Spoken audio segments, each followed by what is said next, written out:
Yo, what's up everyone? My name is Zenitsu, and we are back with another Digimon video. So today I am going to be doing a top 10 list, because who doesn't like top 10s? Except my top 10s usually aren't necessarily in any particular order, because I don't necessarily think a singular card is going to be worth more investing in when it comes to the staples that specific decks would want or need in order to actually play the game at this point. But regardless, we have a slew of also honorable mentions that I'm going to be touching on. Most of them are going to be kind of like functional replacements to the staples, but I digress. Let's just start diving into the list and seeing what staples are actually really good in wanting your attention.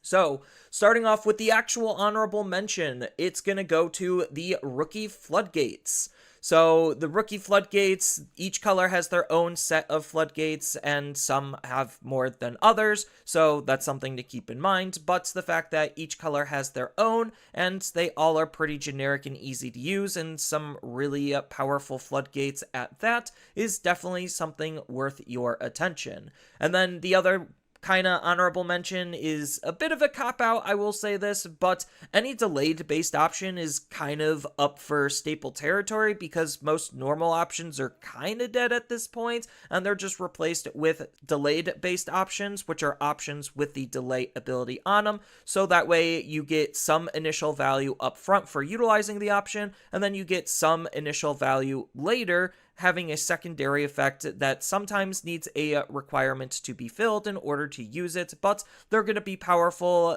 cards to think about nonetheless, and some are more archetype locked than others, so that's just one thing to keep in mind, but delayed based options are definitely something you should be on the lookout for. So, starting off with the first actual staple on the list, you could call this number 10 or whatever. We have the BT16 Ukkomon, and technically we also have the promo Ukkomon. And these two cards are doing some very similar things on being very aggressive cards and being some of the best filler rookies outside of the aforementioned floodgates. So the fact that these can basically be slotted into any deck is incredibly strong, and they're used for turboing out the raising area, which is what's making them so aggressive, because the second you move it out, you could hatch a new egg, which means you could digivolve right away, increasing the cycles in which you're able to actually utilize your raising area. Then Ukkomons usually are good for chip damage, because most of the time, hey, since we're going to be cycling through our raising area really quickly, we might as well just deal some good chip damage, because the high damage of a lot of decks means that that one chip damage could make or break an OTK or not. And on top of that, they also sometimes are just little lightning rods in of themselves. Even if you don't aggress with them, they could just sit passively on the field and threaten recursive value. So yes, these are incredibly strong cards, and the big difference between the BT16 Ukkomon and the promo Ukkomon is the promo Ukkomon has a 0 Digivolution cost, but gains you a memory, and the BT16 Ukkomon costs 1 and will help you dig through your deck a little bit quicker for your Digimon or Tamers. So as far as the honorary counterparts, because, you know, not every deck is going to want Ukkomon, or they would want a card like Ukkomon, but they feel like they would want to try to Digivolve on top of their Digimon, so even though it might not be utilizing and cycling the raising area super quickly, the fact that we still have cards that are basically going to be having an ability trigger the second you move it out of the raising area definitely is very good and important to look at to see if your deck A would want one, or B has one that it could actually utilize. So there's a slew of different ones, and all of them have the start of main phase ability attached to them.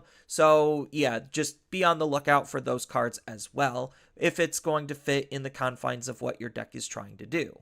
Next staple, or number 9 you could kind of say, is going to be memory boosts, because memory boosts kind of started this whole staple trend outside of the rookie floodgates, because these were developed and made really early on in the game. So these are really good at generically searching and digging out your cards usually. Most of the time, the memory boosts that I'm talking about are the color ones. So we have the gem colors, which are the 2-color ones, and we have the normal monocolored ones. The only real difference is the amount of cards that they dig through. The 2-colored ones only dig through the top 3, but could take any of the 2 colors, so they're a little bit more flexible in terms of what they could grab, and the monocolored ones dig the top 4, and both memory boosts are only able to take Digimon. But there's a upside to utilizing memory boosts, because you're going to have access at extra memory later on in the game to make explosive turns happen, and this kind of started the trend of setting up a delayed based option, so that way you could move out and kind of just explode and combo off on your opponent.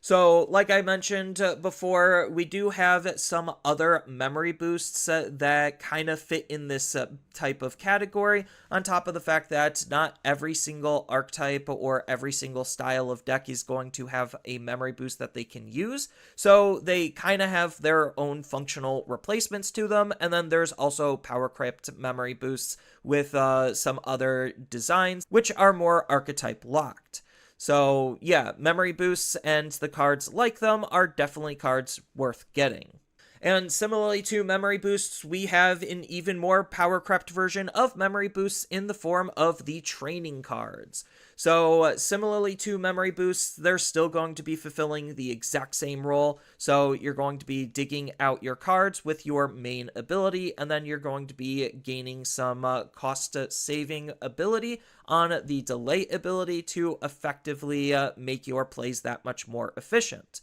So the big difference between this and memory boost is obviously the amount of cards you're searching for. It seems like the more generic and wider net that you can grab in terms of cards, the lower amount of cards you're going to be digging for, which is perfectly fine. That's just the balancing tool. But the big disruption in terms of what's making this technically better than memory boosts 9 out of 10 times is obviously the amount of cards that you could grab and the overall cost associated to this card, because it is easier utilizing a 2 memory card than a 3 memory card, but most decks like to run both in tandem. This is just the main searching tool that they generally like to employ versus memory boosts, because it's just a more efficient card overall, with the refund actually being 100% versus most memory boosts not being 100%. And when it comes to some honorary counterparts, because there are cards that are trying to function similarly to the colored training cards, and yes, we are also getting 2-color training cards, which are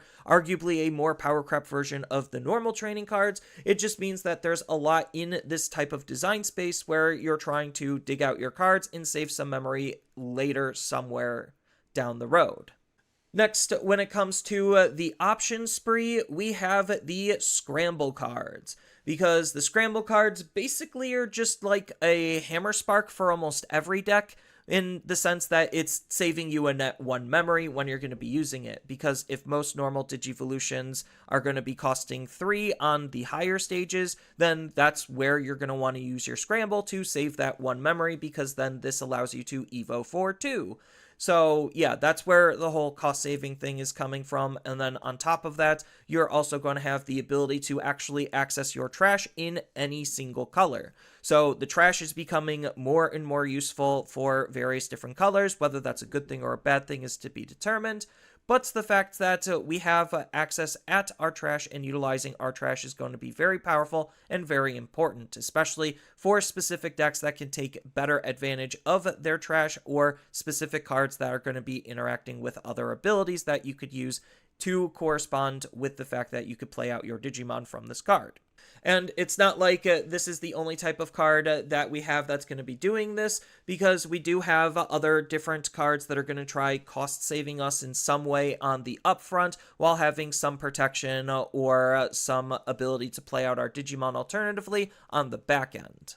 Next up, we have EX8 Medieval Gallantmon. So this is probably just one of the best universal floodgates in the entire game, because pretty much every single deck in the entire game could actually slot this in because of how easy of a card this is to use. So he comes with his own cost reduction, which is what's going into what's making him super powerful. The condition is super easy, so he's basically just an ace, because we get to play him for 7 most of the time by suspending any 2 Digimon, Could be ours, could be the opponent's. It doesn't realistically matter. Just the fact that we could get him out really easily is super powerful, on top of the fact that he comes with Vortex and Alliance to just further the abilities of what this card is doing. But the floodgatey aspect of this card is the fact that anytime a Digimon is played, we get to activate its when Digivolving ability to basically suspend something and remove, at bare minimum, an 8000 DP or less Digimon on the opponent's field, and the more Digimon are suspended, the bigger the range. So this card can even out cards that are generally above his weight class, which makes him an incredibly powerful card to utilize. And then when it comes to some functional replacements to Medieval Gallantmon, there's not really a lot of cards like him. The closest thing we have in terms of being able to have a Digimon that can be played in basically any deck is something like a Deathexmon, but Deathexmon is more format specific because he's only targeting wider fields, so it's a lot harder to actually hard play a Deathexmon versus hard playing a Medieval Gallantmon. But if you're just looking for level 6 floodgates, we do have a slew of other level 6 floodgates in the game that are really, really powerful and hyper oppressive at times. It just depends on what deck you're running, if you could run it, and what color you're in to see what floodgates you even have. Then, speaking of floodgates, we have even more in the form of level 7s, which is why Shine Greymon Ruin Mode is the next card on this list, because he's basically a semi-universal floodgate with a repeatable ability to try to shut down the opponent, or you could even stack his ability in a single turn to make it even harder for the opponent to play the game in various different ways. It just depends on how efficient you are at able to go up into Ruin Mode, and if you even want to use both of his floodgates either in a single turn or if you're going to be spreading it out or not. But the fact that he is just a generic level 7 Digimon is really, really powerful because a lot of decks are utilizing two-colored level 6 Digimon, so it's not that uncommon for, let's just say, a red deck to be able to bridge into purple to be able to actually have access at Shine Greymon Ruin Mode. So yeah, he's just a very powerful card for that reason, and it's not like he's alone in this aspect. We still do have a lot of really powerful level 7 floodgates. It's just obviously they're not as strong as Shine Greymon Ruin Mode and not as generically useful as Shine Greymon Ruin Mode. Then when it comes to other hyper-generic cards that can be played in virtually any deck, similarly to Medieval Gallantmon, we have the Promo Gallantmon. So the Promo Gallantmon is just another Digimon that you could play basically for free. The only real condition is that there needs to be a 13,000 DP or more Digimon on the field in order to actually utilize his cost reductions. But because a lot of decks are moving and churning through their decks rather quickly, it's not necessarily super hard to see both ours and the opponent's trash nice and full, especially in the later stages of the game, and the majority of the more powerful cards that we want to utilize are going to be at least 13,000 DP. It just makes this card very easy for basically any deck to utilize. Granted, yes, purple does have a little bit better and easier time utilizing this because they could actually turbo their trash more than some of the other colors, but I digress. This is just used mostly for some additional aggression. Yes, it does have blocker, but who cares if you're actually going to be paying nothing for this card and then swinging. And the other powerful aspect to the Promo Gallant is the fact that you can delete your own Digimon, so he also is a very cheap self-deletion enabler, which could then trigger your on-delete abilities and do even more powerful things if you're not just using him as a blanket free extra attack. So it's a very versatile and powerful card that almost any deck can actually utilize. And it's not like he's alone in this, because most decks that are playing the Promo Gallantmon also are going to be utilizing the BT13 Gallantmon, because they're fulfilling a very similar role. Ideally, off of a board of nothing is when the BT13 Promo Gallantmon is at his best. So if you literally just don't have anything, you could just hard play this for essentially 0. Then you can make your swing because this card also has Rush, and then you could delete this card to the Promo Gallantmon to be able to get 2 extra swings swings out of nowhere for basically free. So between the combo of those cards, it's just very easy to see why this card works well with the promo, but this card also could be a pseudo-functional replacement to the promo depending on the type of deck you're actually looking to build and how you're going to be utilizing your cards. And then the next card on the list is going to be X Antibody Protoform. So if you're building a X Antibody based deck, there's pretty much no reason why you wouldn't want to use this card because,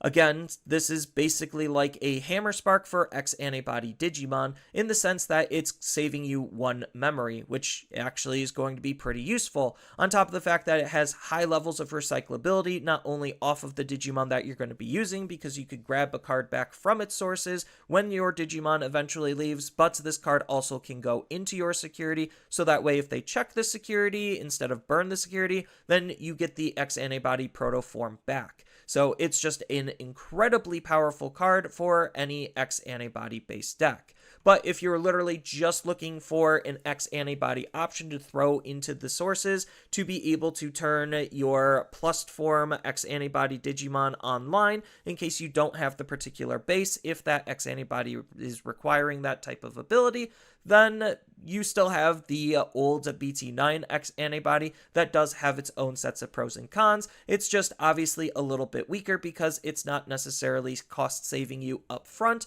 which is what's making Protoform super powerful to begin with. And next up, we have the EX1 Analog Youth. So this is another universal searching tool, similarly to the training options and the memory boost options that we already talked about. This is just doing that in tamer form, essentially. So him being white is supposed to mean he has anti-synergy with a lot of color-based cards, and while that is true, sometimes you just don't care because of how good this card actually is, because the cards that you're digging off of it, yes, it's only selecting a Digimon from among the top cards, but it's putting the rest into the trash, which in this stage of the game is incredibly powerful and incredibly important, especially for a wide variety of decks, because we have easier access at utilizing our trash. Then sometimes the second half of the card is actually going to be relevant. Again, it's more deck specific, but the fact that it could come up means that it's super powerful when it does, and the fact that this is another card that has a low play cost and can dig through a lot of cards makes it a very high premium card to want to use for almost any deck.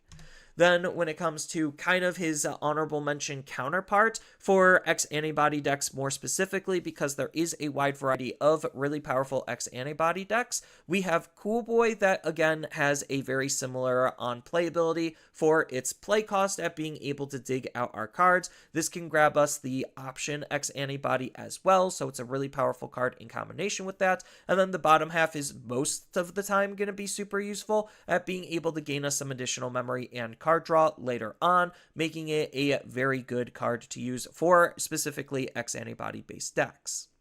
And speaking of X Antibody, the last card that I'm going to be talking about as a primary and premium staple card is Omnimon X Antibody from BT20. So this card just already has a slew of powerful abilities, but the ability we care about the most is the one that happens at the end of our turn, where we get to have one of our Digimon gain Rush and attack without suspending. So that's the key part, because even if the opponent thinks that we used up all of our aggression, all of our Digimon are suspended, well, this could just get us an extra attack out of nowhere without suspending, which could bypass certain stun locks that the opponent could potentially put us in. And it's not like this card doesn't have a functional replacement, because the old card that we were kind of using for that extra attack for the game factor was the BT5 Omnimon. So if you don't have access to the BT20 Omnimon X, you could still kind of rely on this card. It's just obviously Omnimon X is the more powerful card, one actually having colors, so it actually is searchable, on top of the fact that it's an X Antibody, so it's more searchable on that as well, outside of just having the Omnimon name, and it's attacking without suspending and potentially giving a Digimon Rush, so it's just a more powerful and versatile card. But we still have at least something on the more budget-friendly side if you're looking for a card to fulfill that role. But that's all the staples that I am going to be talking about today. I know that there are a lot of other staples that I could have talked about, but I feel like what I covered here is arguably some of the most important staples in the entire game, if not the most important staples in the entire game, worth investing into. So if you enjoyed this type of content and you want to see more, feel free to do that YouTube social media doobly-doo thing and hit that like and subscribe, and tell me your thoughts about any of these staples or any additional staples down in the comments below. And with that, I hope to see you all in the next video. Later.